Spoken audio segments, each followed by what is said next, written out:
सुप्रभात छात्रों, good morning students. Welcome to the Hindi online lecture.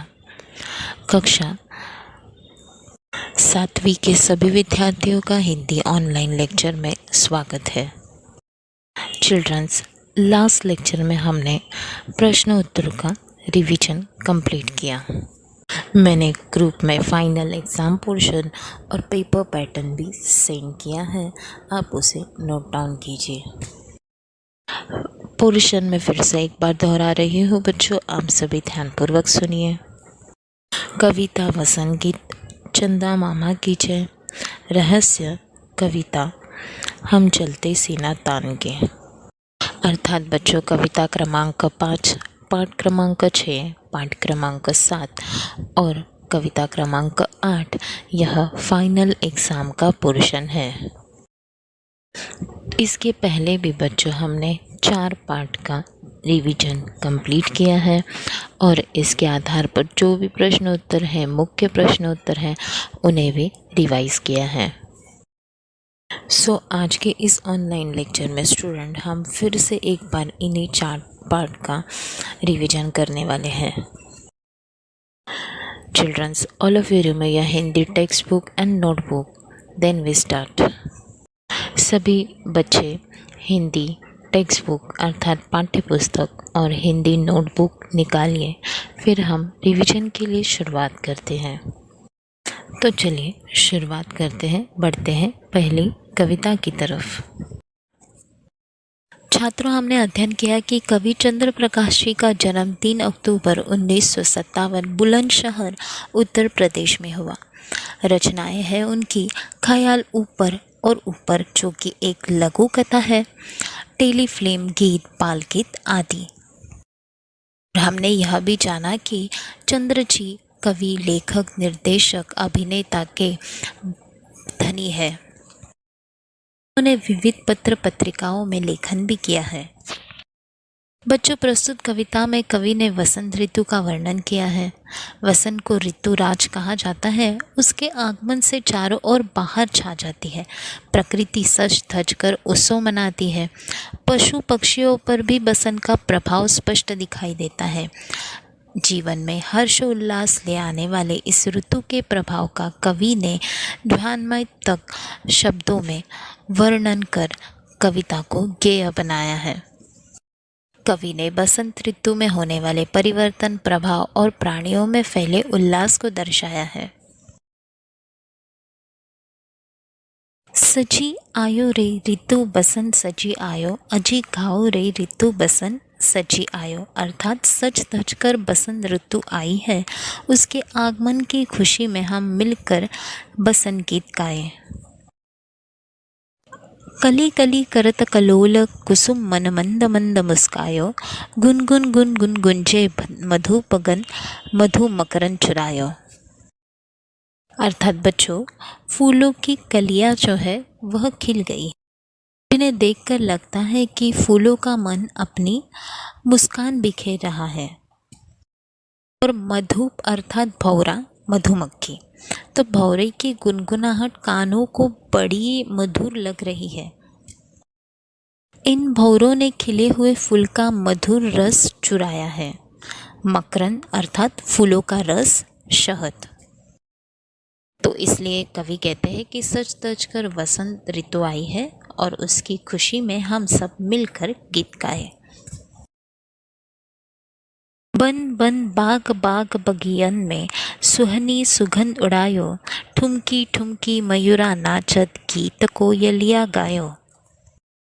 छात्रों, वन बागों में हर तरफ एक प्यारी सी महक छाई हुई है, सुगंध फैला हुआ है। ठुमकी यानी उछल कूद करना, और मयूरा अर्थात मोर, तो मोर नृत्य कर रहा है, कोयल मीठे गीत गा रही है। तो जिस प्रकार पक्षी, प्राणी बसंत ऋतु का स्वागत कर रही है, सज धज कर वसंत ऋतु आई है, तो वैसे ही हम बसंत गीत गाए, ऐसे कवि कह रहे हैं। पीली पीली सरसों फुली अरू बोर अमवा पे छायो, हरी हरी मटर बिछोने ऊपर अमित रंग बरसायो, सजी आयो रे ऋतु बसंत सजी आयो, अजी गाओ रे ऋतु बसंत सजी आयो। बच्चों, खेतों में पीले रंग की सरसों खिली है और आम पर बोर आया है, बोर अर्थात आम्रमंजरी। और हरी भरी धरती के बिछोने पर प्रकृति ने अनंत रंग बरसाए हैं और इसी वसंत के आप सभी गीत गाओ। तो बच्चों, अब हम बढ़ते हैं अगले पाठ की तरफ।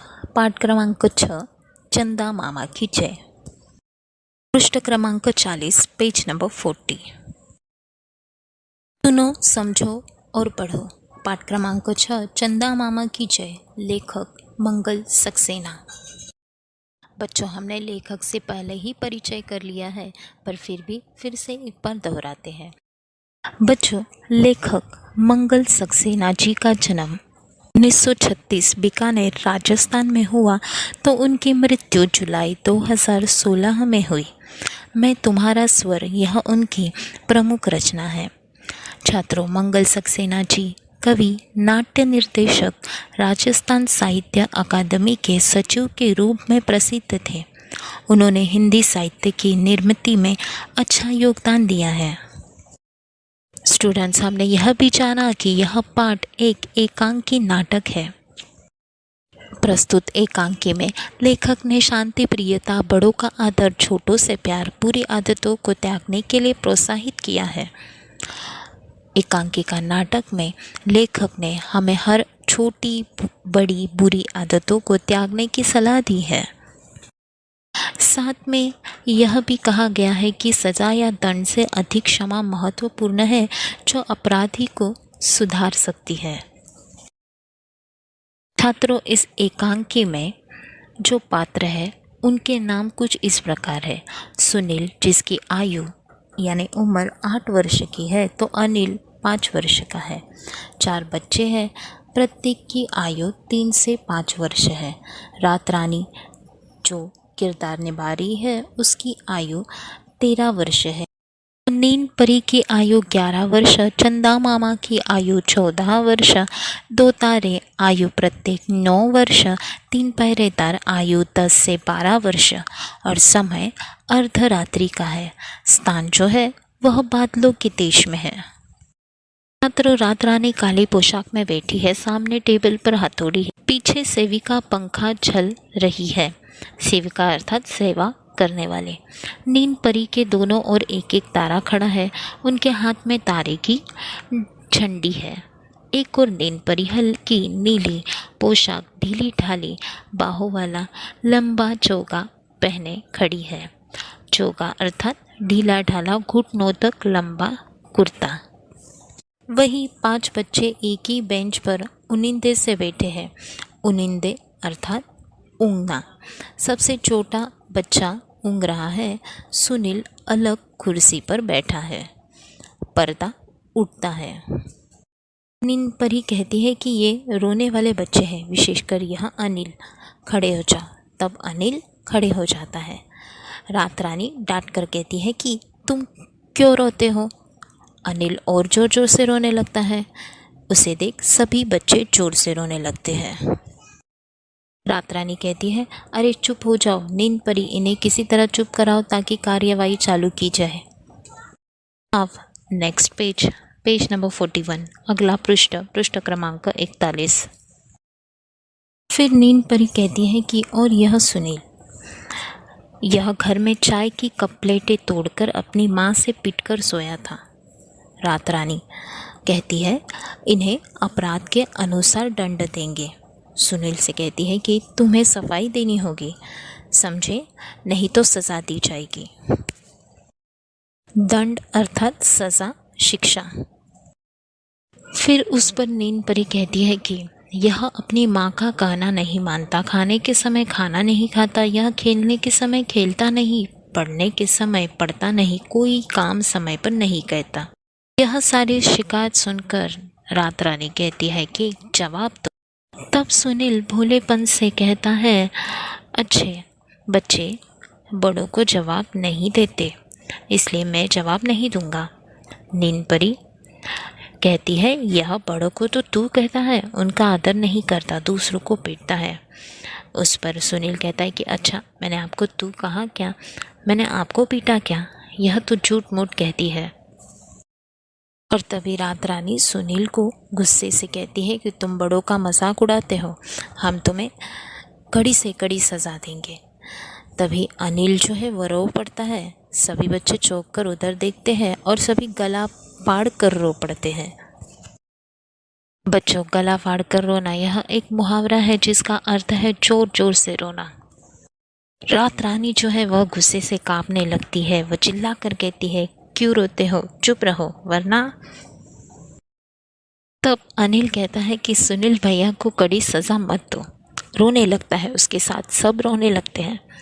रात रानी कहती है कि अच्छा, कड़ी सज़ा नहीं देंगे, चुप तो हो जाओ। अनिल, तुम सबसे अधिक रोते हो, क्यों? तब अनिल कहता है, रोने से खाने को लड्डू मिलते हैं। सब हंस पड़ते हैं। रात रानी कहती है, हम तुम्हारी माँ को कहेंगे कि रोने पर तुम्हें डांटा करे, तुम्हारी बात ना माना करे। तब अनिल कहता है, तब मैं और जोर जोर से रोऊंगा। सुनील कहता है कि रोने से हमको बताशे मिलते हैं, इसलिए हम रोते हैं। तब रात रानी उन्हें समझाती है, यह बुरी बात है, हमेशा तुम्हें रोने पर बताशे नहीं मिलेंगे। उस पर सुनील रुआसा हो जाता है। रुआसा अर्थात रोने जैसा, और कहता है कि आप हमें क्षमा करें, मैं अब कोई भी शैतानी नहीं करूँगा। शैतानी अर्थात शरारत। Now turn the page number 42, पृष्ठ क्रमांक 42। आगे अनिल कहता है कि हम कभी नहीं रोएंगे, परंतु सुनील भैया को सज़ा न दी जाए, इन्हें सज़ा मत दे।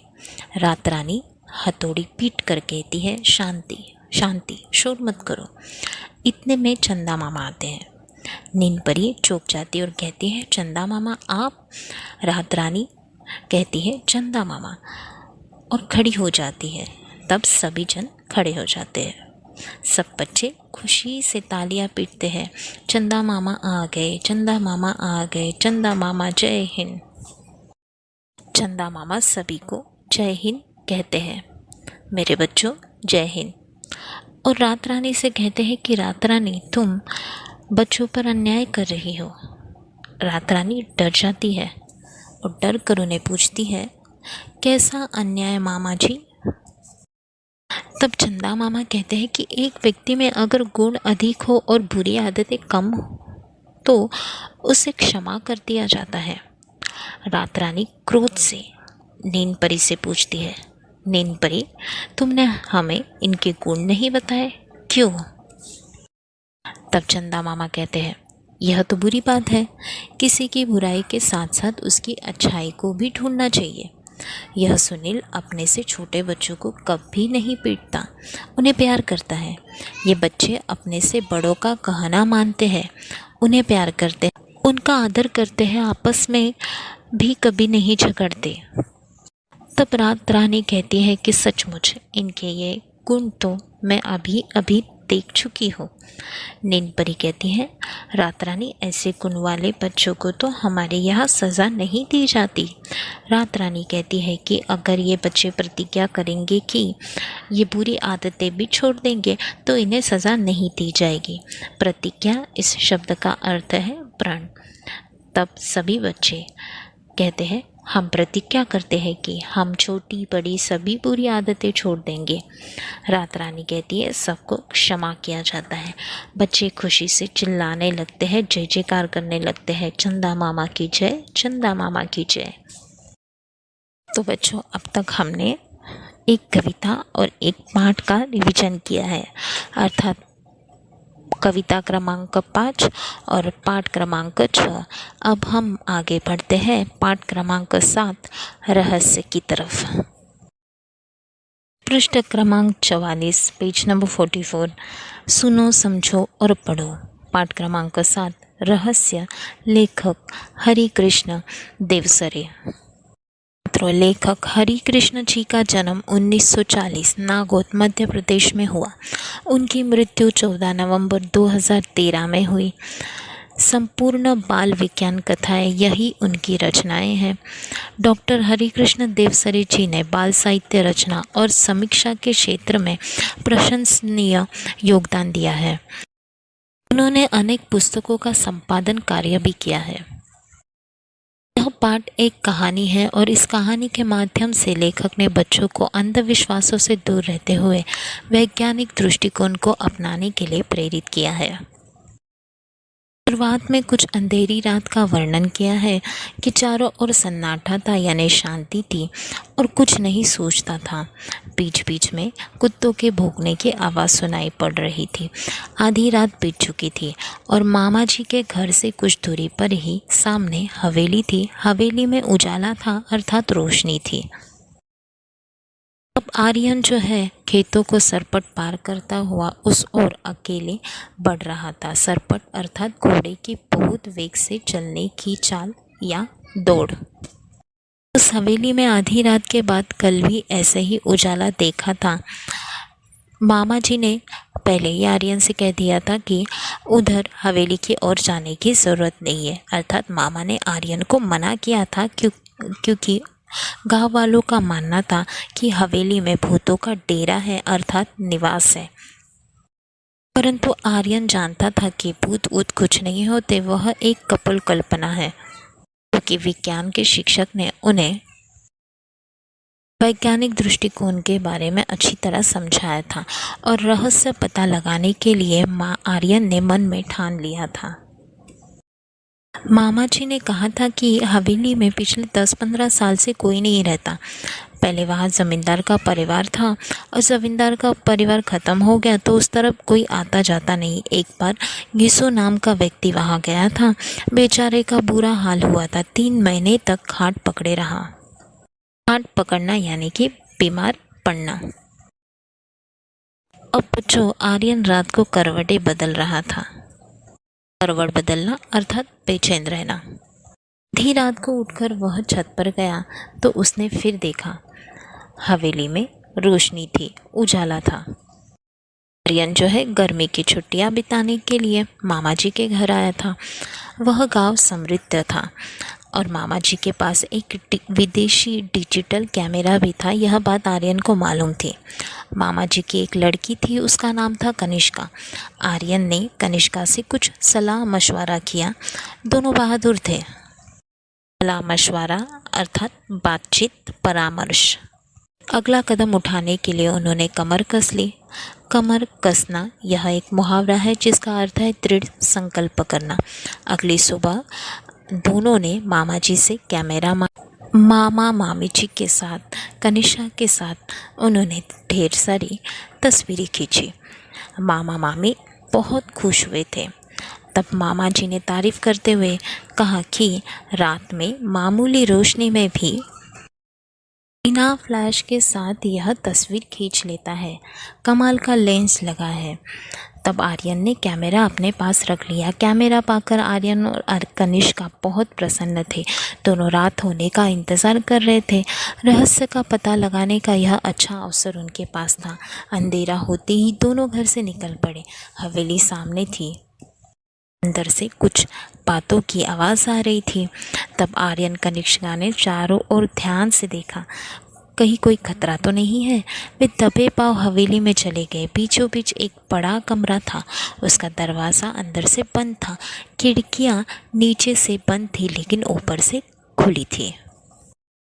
अब बड़ी सावधानी से आर्यन ने अंदर झांक कर देखा तो क्या देखता है, अंदर हट्टे कट्टे मोटे तगड़े बड़ी बड़ी मूंछों वाले कई लोग पगड़ी बांधे बैठे हुए थे। उनके साथ कमीज और पैंट पहने हुए भी कुछ लोग थे। उनकी आंखों से आग बरस रही थी। आंखें लाल लाल थी। सबके चेहरे डरावने थे। उस समय वे खाने में मस्त थे। कोई हड्डी चबा रहा था तो कोई रोटियां तोड़ तोड़ कर मुँह में डाल रहा था। आर्यन ने ध्यान से देखा। उनके गले में कारतूसों की पेटी लटक रही थी। बंदूकें और तलवार भी रखी थी। कुछ लोग लुढ़के हुए पड़े थे। तब आर्यन ने इशारा किया। कनिष्का ने बड़ी सावधानी से कैमरा निकाला। घास पत्तियों की रोशनी इतनी तेज़ थी कि बड़ी आसानी से फ़ोटो लिया जा सकता था। बस उसने फटाफट कई फ़ोटो खींचे और घर की ओर चल पड़ा। अगले दिन सवेरे सवेरे आर्यन ने साइकिल उठाई और नारायणपुर की ओर चल पड़ा। वहाँ फोटोग्राफर की एक दुकान थी। सभी फ़ोटो तैयार कर शाम तक वह लौट आया। कनिष्का ने अपने पिताजी से कहा कि आप कहते हैं भूतों के पैर उल्टे होते हैं, उनकी छाया नहीं होती, उनकी फ़ोटो नहीं ले सकते, लेकिन कल रात हम भूतों के डेरों पर गए थे, वहाँ कुछ फ़ोटो लिए हैं, ज़रा देखिए तो। कहते हुए कनिष्का ने अपने पिताजी के हाथ में वह फ़ोटो दे दी। अब कनिष्का के पिताजी अर्थात आर्यन के मामा जी परेशान हो उठे। पहले तो उन्हें ऐसा खतरनाक काम पसंद न था। फ़ोटो देखकर उनकी आंखें खुली की खुली रह गई। बोले, तो क्या भूत इंसानों जैसे होते हैं? आर्यन ने कहा, इंसानों जैसे नहीं, इंसान ही भूत है। देखिए ना, इनके पैर सीधे हैं, इनकी छाया भी है और इनका फ़ोटो भी आ गया है। असल में भूत वूत की अफवाह है। कोई हवेली की तरफ न जाए, उनका रहस्य न खुले, इसलिए उन्होंने भूत होने की अफवाह फैलाई। यदि लोगों का आना जाना रहता तो ये लोग वहाँ अपना क्रियाकलाप कैसे चलाते? फिर कुछ रुक कर बोला, आप मेरे साथ थाने चलेंगे, मुझे इस मामले में बहुत गड़बड़ लगती है, आर्यन ने कहा। अब थानेदार ने फ़ोटो देखते ही कहा, इन डाकुओं के गिरोह ने कई वर्षों से बहुत ही उत्पात मचा रखा है। खेती राहजनी इनका पेशा है। कई वर्षों से इनकी तलाश ली जा रही है। इनको पकड़ने के लिए पुलिस ने अपना खून पसीना एक कर दिया था। शाबाश, तुम दोनों ने बहुत ही बहादुरी का काम किया है। कहाँ है ये? तब आर्यन कहता है, आप तैयारी कीजिए, ठिकाना मैं बताता हूँ। उस रात भूतों के डेरों पर पुलिस ने छापा मारा। दोनों ओर से गोलियां चली। सवेरे होते होते डाकुओं ने अपने हथियार डाल दिए। उनके कुछ साथी मारे गए, कुछ पकड़े गए। गांव वालों ने हवेली में बसे भूत को देखा तो चकित रह गए। सभी डाकुओं के आतंक से मुक्त हो गए। जिला कलेक्टर ने आर्यन और कनिष्का के बहादुरी के कारण उनके नाम राष्ट्रपति कार्यालय को भिजवा दिया। आने वाले गणतंत्र दिवस पर महामहिम राष्ट्रपति के हाथों से उनको वीरता पुरस्कार से सम्मानित किया जाने वाला है। बच्चों, अब हम बढ़ते हैं अगले कविता की तरफ। पृष्ठ क्रमांक 48, पेज नंबर 48। पढ़ो, समझो और गाओ। कविता क्रमांक 8, हम चलते सीना तान के। कवि डॉक्टर हरिवंश राय बच्चन। हरिवंश राय जी का जन्म 27 नवंबर 1907 इलाहाबाद उत्तर प्रदेश में हुआ। उनकी मृत्यु 18 जनवरी 2003 में हुई। मधुशाला, मधुकलश, निशा निमंत्रण, क्या भूलूं क्या याद करो, 10 द्वार से सोपान तक, नीड़ का निर्माण, फिर आदि, यह उनकी प्रमुख रचनाएं हैं। बच्चन जी हिंदी कविता में उत्तर छायावाद के प्रमुख कवि हैं। इस रचना के माध्यम से कवि ने समता, बंधुता, श्रम एवं देश प्रेम की भावना के महत्व को प्रतिपादित किया है। छात्रों, कवि कहते हैं कि देश के सिपाही अलग अलग धर्म के हो या अलग अलग जाति के हो, उनका वर्ण, उनकी भाषा चाहे अलग हो, लेकिन सबसे पहले वे सभी हिंदुस्तानी हैं। भले ही वे देश के किसी भी कोने से क्यों ना आए हो, जैसे कि पर्वतीय प्रदेश हो या सागर तट, हरे भरे वन हो या उजड़ा रेगिस्तान या फिर मैदान, फौजी वर्दी पहनकर वे सबसे पहले बने हैं हिंदुस्तान के और बेटे बने हैं भारत माता के, जो सीना तान कर गर्व से चले हैं। ये फौजी देश की मिट्टी में खेले हैं, खा पी कर बड़े हुए हैं। देश की मिट्टी के कण कण से इन्हें ममता और अपनापन मिला है। बच्चों, इस मिट्टी के एहसान का कर्ज चुकाने के लिए हमें कार्य करना होगा। देश की आन बान और शान की रक्षा करने के लिए हमें सीना तान कर आगे बढ़ना होगा। इस धरती की पूजा करते हुए देशवासियों ने अपनी मेहनत के फूल चढ़ाए हैं। बच्चों, इसकी रक्षा हेतु हमारे पूर्वजों ने अपने सिर कटा लिए। इसकी गरिमा पर आँच नहीं आने दी। हम भी उन्हीं के वंशज बेटे हैं और भारत माँ के रखवाले हैं। वीरता हमें उन्हीं से ही मिली है, तो हम भी अपना सिर कटवाने, शत्रु को मुँह तोड़ जवाब देने सीना तान कर आगे बढ़ते हैं। छात्रों, कवि कुछ इस प्रकार कहते हैं कि हम भले ही ज़मीन पर गिर जाए, लेकिन देश के झंडे को कभी गिरने नहीं देंगे। देश की रक्षा हेतु हम मिटने के लिए तैयार है, लेकिन देश का नाम मिटने नहीं देंगे। बलिदान का अवसर मिला है तो हम सबसे आगे होंगे। देश के लिए अपना तन मन धन सर्वस्व न्यौछावर करने के लिए हम सीना तान कर आगे बढ़ते हैं। युद्ध में हम अपनी वीरता और विवेक का ऐसा परिचय देंगे कि उसकी कहानियाँ देश के गांव, नगर और घर घर में परिचित हो जाएगी। हमारी वीर गाथाएँ गीत बनकर अनगिनत देशवासियों के कंठों से फूट पड़ेगी। समर्पण के यह गीत गाते हुए हम सीना तान कर आगे बढ़ते हैं। चिल्ड्रंस हिंदी पेपर के लिए कुछ इंस्ट्रक्शन है, ध्यानपूर्वक सुनिए।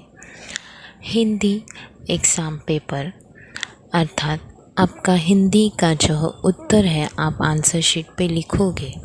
हिंदी विषय का आंसर शीट लिखोगे तो आपको फिर से प्रश्न नहीं लिखने हैं, क्वेश्चन लिखने नहीं है, डायरेक्ट क्वेश्चन नंबर डालकर आंसर्स लिखने हैं। बट प्रश्न क्रमांक सही हो, करेक्ट क्वेश्चन नंबर डालकर डायरेक्ट आंसर्स लिखने हैं। सो थैंक यू चिल्ड्रंस, धन्यवाद बच्चों। Have a nice day, stay home, stay safe, घर में रहे, सुरक्षित रहे।